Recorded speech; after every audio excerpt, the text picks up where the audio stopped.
Welcome to Samba Samba. Enjoy the video. In this video, I will explain how to make a shrimp lure. Crafting your own fishing lures can be a rewarding experience, and a handmade shrimp lure can be incredibly effective.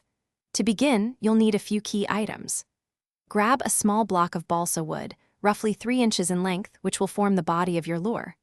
Also, have your carving knife, some fine grit sandpaper, and a reliable 2-part epoxy adhesive on hand. Don't forget your paints, and a clear top coat for that realistic finish. Now let's get to shaping the lure. With your carving knife, carefully sculpt the balsa wood into the distinct, curved body of a shrimp. Think about the natural contours and taper the ends to mimic a real shrimp's form. Once you're happy with the basic shape, use your fine grit sandpaper to smooth out all the surfaces. This step is crucial for a professional look and feel. Remember to keep the body symmetrical.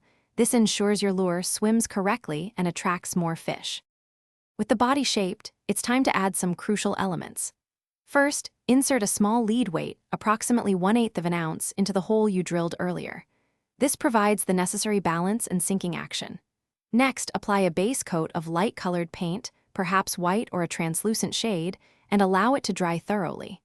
Then, unleash your creativity by adding realistic details like eyes, subtle spots, and segmented patterns using finer brushes. These small touches make a big difference in attracting fish. Finally, let's complete your shrimp lure. Apply several thin, even coats of clear epoxy or a durable clear top coat over the entire lure. This not only protects your paint job, but also gives it a realistic, glossy finish that mimics a wet shrimp.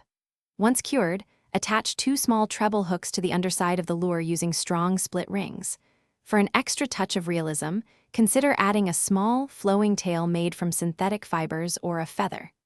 Now, your handmade shrimp lure is ready for action. Thanks for watching. Consider subscribing if we helped you.